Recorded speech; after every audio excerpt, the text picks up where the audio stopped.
many of you own a business or in sales of any kind? Raise your hand. How would you feel if Monday morning when you got to the front door, there were people lined up down the street on one knee saying, please sell me your stuff? And you say, well, I'll have to check your credit. Wouldn't that be an interesting way to be? See, if you and I had done as good a job selling our stuff as the banks have selling Americans on believing debt is necessary to exist and debt is necessary to prosper, now we go in to buy their product on bended knee.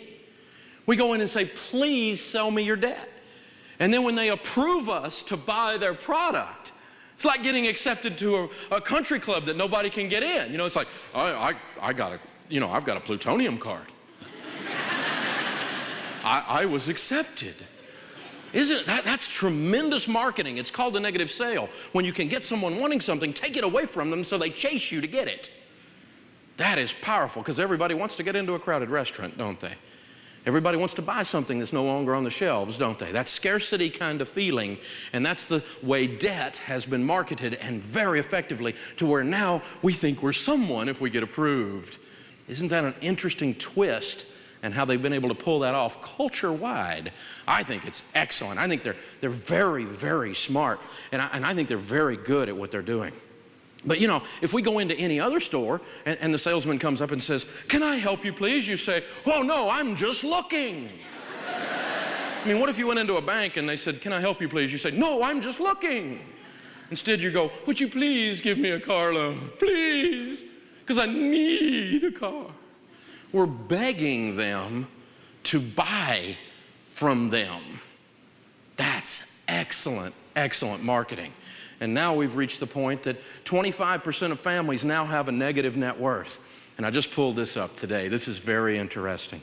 Last year, the gross revenues for the credit card industry was over $150 billion as a whole.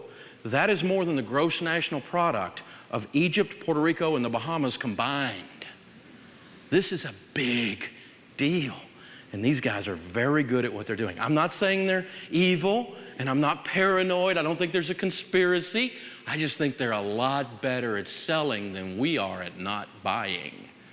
I think they're excellent at what they do. And I'm really kind of in awe of them in an evil, whacked out sort of way.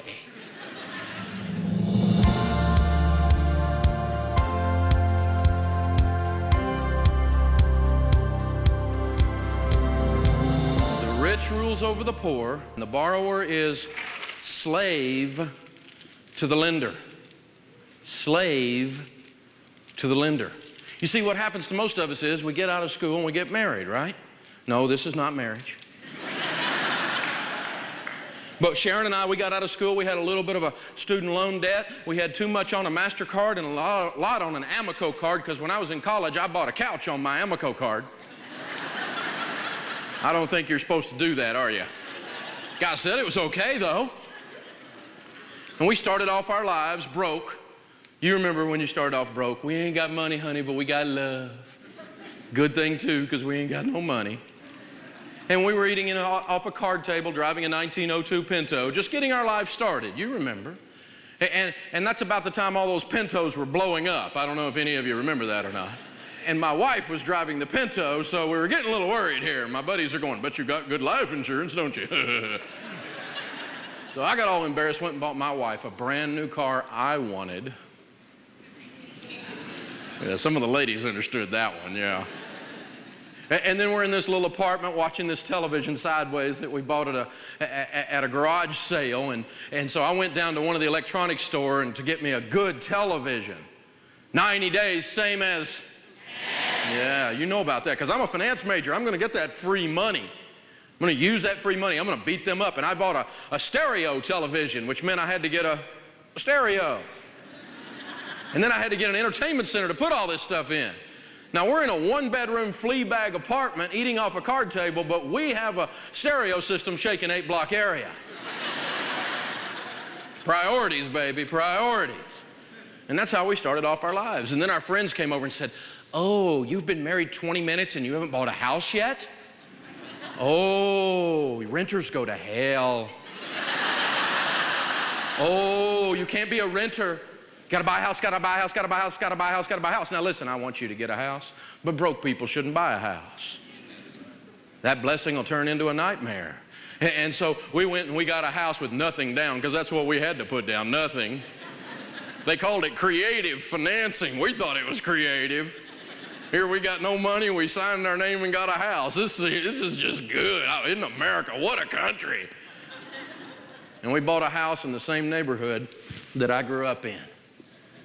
You see, Larry Burkett used to say, we spend the first 5 to 7 years of our marriage trying to attain the same standard of living as our parents. Only it takes them 35 years to get there. So we're in the same neighborhood as mom and dad, had a better car than mom and dad, and for sure had a better stereo system than mom and dad. That's how we started off our lives. We have people that look like this come into our office all the time. They're going, dude, can you get me out? See, the sad thing is 52% of the marriages in America end in divorce. Of those that divorce in the first 7 years, well, guess what they tell us? 90% of those say marriage problems caused the young marriage to crash. Money problems caused the young marriage to crash. You see, it's no fun like this to be married. You know why? Your leg gets tired. So we made a decision, Sharon and I, that the borrower really is slave to the lender. That's as true as the fact that that is north. It's the truth. Whether we liked it, whether it was convenient, whether it hurt our feelings, it was still the truth. And we made a decision to get out of these things. And we worked like animals. We sold stuff. We drove old beat up used cars. Our kids grew up in consignment sale. Yes, experienced clothing. But their college fund was funded Oshkosh Bagosh. And we made a decision we weren't living like everybody else. We figured out what normal was, and we didn't want any part of it. And it took us a while. It took us a lot longer than some of you that are working our program. But finally, we reached the point. Finally, we busted it, and we pushed, and we twisted, and we turned, and we sacrificed, and we didn't go on vacation, and we did all the stuff we talk about all the time. And finally, we paid off everything, even the house.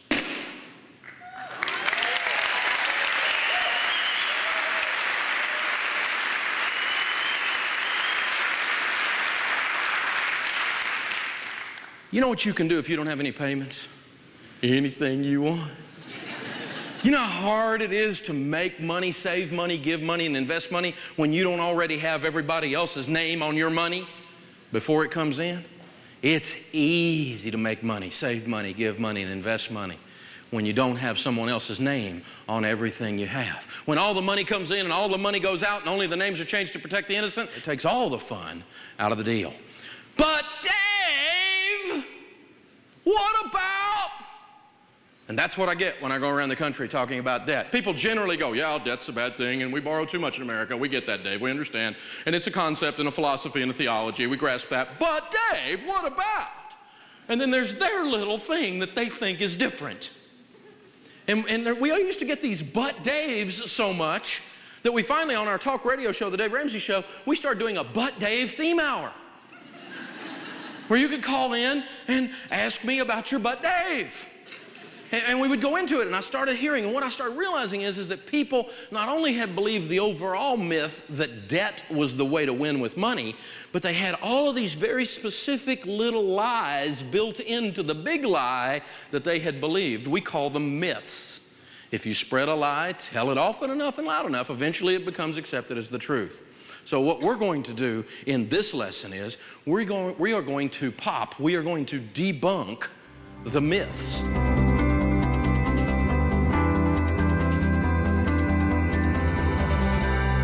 There are several financial myths that young adults fall for. The first one is that you have to build credit. That drives me crazy because credit is not necessary to survive. You need to know that the credit industry wants you to believe this. They know that if they can make people think that they need to build their credit, then they're giving you a reason to go into debt. The truth is, there is no reason to go into debt. We're the most marketed to country in the world. Watch the commercials when you get home. All of these commercials make you feel like you need these things. You don't need those things. It would be nice to have, but only if you have the money. so you don't need it. So avoid debt like the plague. I want young adults to just slow down. You can get things later in life. Just save up and pay cash for it. The next thing is that they often think, I can do whatever I want when I'm in college, and I'll just pay for it later when I'm making money. Taking on a lot of debt because you won't tell yourself no will limit your options later in life. Because when you get out, or even if you're in school, you've got to make the money required to make those payments. So by not thinking you can do whatever you want and just pay for it later, what you're doing is having self-control. And later, that's going to give you options for down the road. The third thing is the feeling that you need a new car. You have to look cool on campus, so you need a new car. The problem with that is if you don't pay cash for it, that car is bringing what? A lot of debt with it. And don't get me wrong, I felt the same way coming out of college. I didn't have enough money, and so fortunately, I refused to go into debt. Instead, I saved up and I was able to get a newer car later. Everyone wants everything right now, but debt keeps you from being able to pursue your dreams later in life. Don't fall for these myths. Avoid debt, save for emergencies and large purchases, and learn to say no, even when the people around you won't.